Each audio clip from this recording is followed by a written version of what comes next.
Hey, Richard, happy Friday. Happy Friday. We've made it, Avery. Ooh. We've done it. How are you? I'm kind of burned up and mad. You're what? I'm sorry? I'm a little burned up. I don't know if you had a chance to see Cynthia trying to do a report, and No. I've apologized to our viewers who had the misfortune of meeting a charming young woman who thought it was really appropriate to scream F her in the P while Cin's live. Oh, it's just, again, honestly, this like, make happens it again. stop. Make it stop. So for all those people who thought it was just the idiot. For no other reason, Avery, than see what happened the last time with people losing their jobs and everything by doing that. Yeah. Who on earth would make that decision? Yeah, and there's a lot of people who thought it was just sort of men doing it to women. Well, equal opportunity in the idiot department because it was Yes. a young woman doing it. Anyways, onwards we go. Onward we go. Listen, we know that this is Pride weekend, and that brings a lot of money into the city. Sure does, and we have some interesting new numbers in here from Nielsen Research that sort of shows the immense buying power now of the LGBT community. Take a look at this. LGBT consumers, they account for $3.4 billion of consumer spending annually in Canada, a huge number. LGBT consumers, they make more shopping trips than the general population, according to Nielsen, 147 a year compared to 138. They're higher earners. 24% make more than $100,000 a year compared to the 22% average. 6% of LGBT households have children under the age of 6, and that number is growing. LGBT consumers spend more on non-traditional outlets, 50% more than the average consumer in pet stores, 44% more in online shopping, 35% more in drugstores, 23% more in office supply stores, and 13% more in dollar stores. So, Avery, the smart retailers are certainly looking to cater to the LGBT consumers because they got a lot of money to spend. So, well, and you can see the great news there. corporatization of Pride as well, because all the big banks and corporate organizations are involved in the parade and everything. So that's great. Good. Happy Pride. Listen, let me say BlackBerry. I mean, I don't know that we've ever done a good news story on BlackBerry, or at least not for a very long time. Again, money problems for them.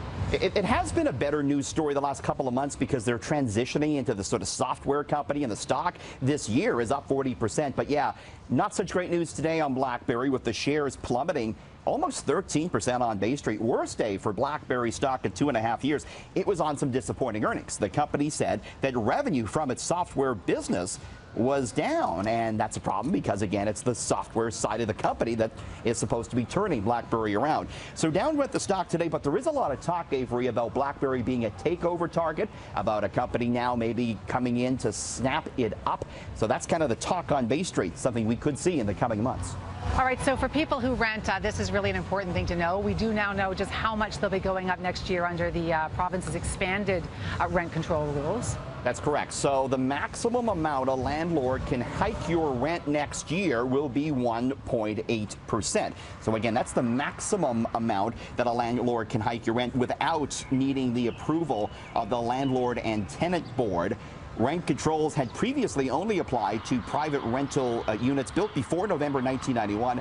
But Queen's Park removed that exemption, so about 250,000 more tenants will now get protection. This year's rent increase was 1.5%, Avery. All right, I know that boxers are very excited about one of the biggest boxing matches in history. It's happening in Vegas, but you need a whole lot of dough if you're planning to go down there and watch it. Are you excited about this? Does this tickle your fancy in any way? You're asking me because somehow you know that I'm not a fan of boxing. I recognize that it's a legitimate sport and that these are incredible athletes. I don't enjoy watching someone get pounded out. But not everyone's cup of tea. Yeah. But there is this big boxing match at the end of August. Floyd Mayweather versus Conor McGregor, the UFC star. And yeah, you better have your Benjamins ready if you're going down to Vegas to watch. The cheapest ticket for this, $2,200 up in the nosebleeds.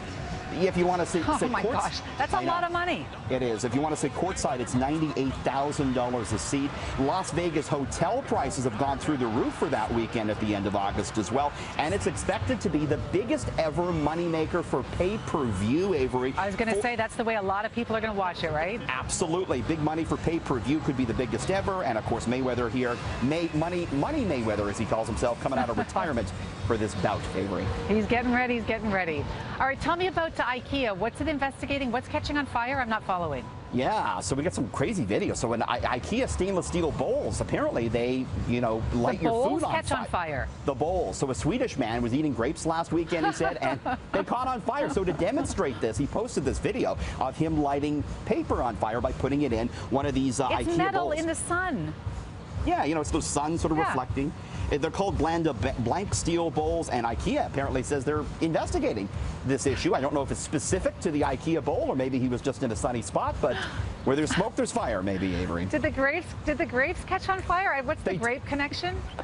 Well, that's how he found out. He had grapes in there, and they caught on fire, so he demonstrated it with paper. Could be the new way to grill your food, though, in Ikea stainless steel bowls. The bigger story may be that he managed to find a way to get grapes to catch on fire. I've never heard of that before, but that may be actually the lead of the story. That might be it, yeah. Listen, tell me about the price of gas. A lot of people traveling this weekend. Yeah, going up a penny, 1 cent tonight at midnight, and that'll bring the average to $1.05.9, and that price, Avery, should hold into Sunday. You have a lovely weekend. I hope you have a fantastic weekend. Thanks so much, Richard.